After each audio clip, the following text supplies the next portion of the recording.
আমার প্রিয়জনেরা, আপনি কি ভালো এবং সুস্থ? আপনি হয়তো ভাবছেন আমি সমুদ্রের মাঝে দাঁড়িয়ে প্রচার করছি। মনে হচ্ছে সমুদ্রে আমি চলছি। একমাত্র যিশুই সমুদ্রে চলেন। তিনি বলতেই পিতরও সমুদ্রে চলতে পেরেছিল। পিতর এটা বলেন, আমি বিশ্বাস করি আমি চলব। যিশু বলতেই সে জলের উপরে চলে। আমিও জলের উপরে হাঁটব, এমনটা ম্যাজিক দেখিয়ে কাজ করতে পারবেন না। যিশু বললেই অদ্ভুত কার্য হবে। প্রভু যিশু খ্রিস্ট চমৎকার করতে পারেন। যিশু খ্রিস্টের দ্বারাই তা সম্ভব। ঈশ্বরের কি এটা ইচ্ছা আছে? ঈশ্বর কি এটা চান? তা জানার দ্বারাই ঈশ্বর আমাদের জীবনে চমৎকার করবেন। প্রভু যিশু খ্রিস্টকে কখনোই অনেক বড় ম্যাজিশিয়ান হিসেবে দেখাবেন না। আমি যিশুর নামে উড়ব, চলব, এই করব, সেই করব, এমন কখনোই করবেন না। আমরা যেন তা কখনোই না করি। যিশু খ্রিস্ট কখনোই কোনো ম্যাজিক দেখাননি এবং কখনোই তিনি নিজেকে বড় দেখানোর জন্য অদ্ভুত কার্য করেননি। লোকেদের প্রেম করে তাদের প্রয়োজনের জন্য তিনি অদ্ভুত কার্য করেছিলেন। যে সময় নৌকা ডুবে যাচ্ছিল, পিতর ভয় পেয়েছিল এবং সে ভাবছিল যিশুর কাছে গেলে আমরা সুরক্ষিত থাকব। তাই তারা প্রভুর কাছে বিনতি করে, হে প্রভু, তুমি আমাদের সাহায্য করো, আমিও সমুদ্রে চলব। যীশুখ্রিস্ট তাঁর বিশ্বাসকে দেখে তাকে জলে আসতে বলেন। প্রভু কখনোই বলেননি, আমি তো অনেক বড় গুরু, তুমি করতে পারবে না। নিজের প্রেম প্রকাশ করার জন্য প্রভু যীশু সেখানে করেন, আমি তোমার পিতা, তোমার জন্য নিজের প্রেমকে প্রকাশ করতে অদ্ভুত কার্য করেছি।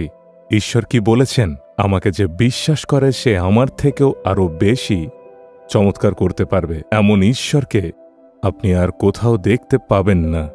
আপনি বাবা যেমন আপনি নিজের সন্তানদের উচ্চস্থানে নিয়ে যেতে চান, ঠিক তেমনি প্রভু যীশুও আমাদের প্রেম করে আমাদের উচ্চস্থানে রাখেন। যদি আপনি বাইবেল দেখেন, কোথাও এটা লেখা নেই যে যিশুর ছায়া পড়তে কেউ সুস্থ হয়েছে, কিন্তু পিতরের ছায়াতে লোকে সুস্থ হয়েছে। প্রভু যীশু খ্রিস্ট নিজের লোকেদের দ্বারা অনেক বড় অদ্ভুত কার্য করতে চান। এটাই প্রভু যীশুর প্রেম। আপনাকেও প্রভু ব্যবহার করতে চান। আপনাকেও ঈশ্বর অনেক প্রেম করেন। আপনি বিশ্বাস করুন। আজ আমাদের জন্য ঈশ্বর কি বাক্য রেখেছেন। যিশায় তার 61 অধ্যায়ের 7 পদ, অপমানের পরিবর্তে আপনাদের দেশে দ্বিগুণ অংশ পাইবে। আপনার কি এমন পরিস্থিতি? আপনাকে মাথা নত করতে হয়, লজ্জিত হতে হয়, অথবা পরিবারের মধ্যে আপনাকে মাথা নত করতে হয়, অথবা যেখানে আপনি কাজ করেন সেখানে আপনার মাথা নত করতে হয়, কেননা আপনি যেমন বলেছিলেন তেমন হয়নি। আপনি তো বলে দিয়েছিলেন করব, কিন্তু করতে পারেননি। এই কারণে আপনি লজ্জিত হয়েছেন তো? চারিদিকে ঋণ আদায়কারী আমি তাদের কাছ থেকে নিয়েছি, ফেরত দিতে পারছি না, তাই নিন্দা অপমানে আছি। লুকিয়ে লুকিয়ে যাওয়া আসা করছি। আমি কি করব? আমার মস্তক নত হয়ে গিয়েছে। আমি লোকের মাঝখানে অপমানিত হয়েছি। কি করব এমনটাই ভাবছেন তো? কিন্তু আপনি অপমানের পরিবর্তে দ্বিগুণ আশীর্বাদ পাবেন। আমি একজন ভাইকে জানি যে ঈশ্বরকে অনেক প্রেম করেন এবং প্রভুকেও খুব মানেন এবং সমস্ত সেবকদের ভালোভাবে সম্মান করেন এবং সেবা কার্য করেন, কিন্তু বাড়ি বানানোর কারণে তিনি অনেক খরচায় চলে আসেন।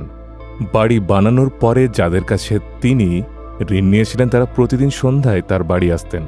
তারা বলতো, কবে টাকা ফেরত দেবে? কেননা তুমি প্রভুকে এত মানো, প্রার্থনা করো, বিশ্বাসকারী লোক, এই প্রকার তাকে বলা হতো। তাই তিনি অনেক চিন্তায়, ঝামেলায় ছিলেন।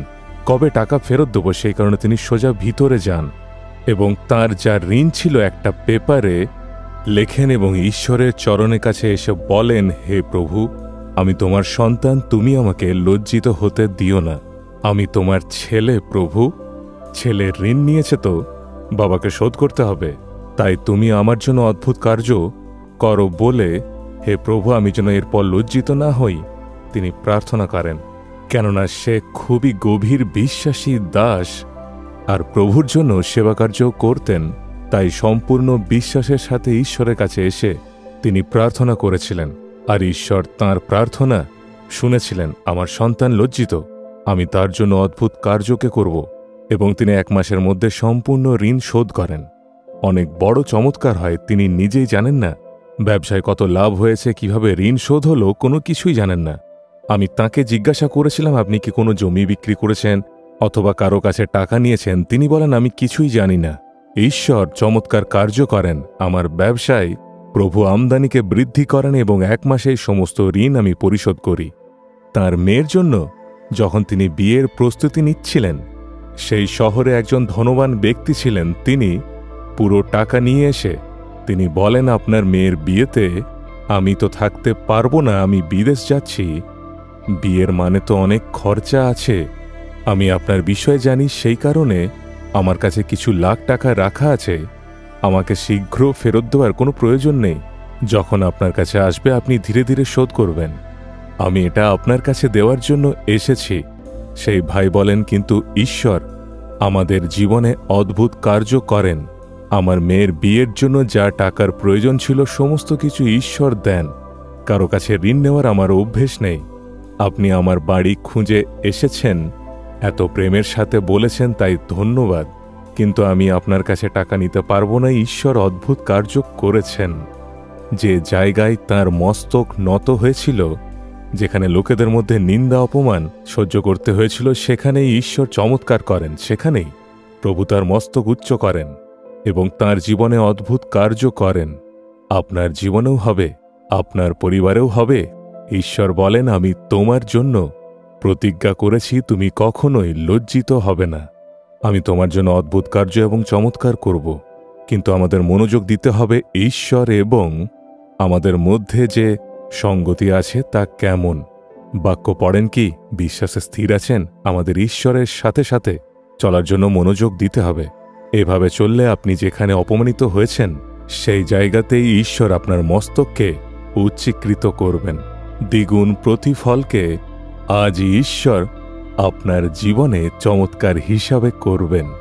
ঈশ্বর নিজের কার্য শুরু করেছেন, আপনি বিশ্বাস করলে নিশ্চয় দেখবেন।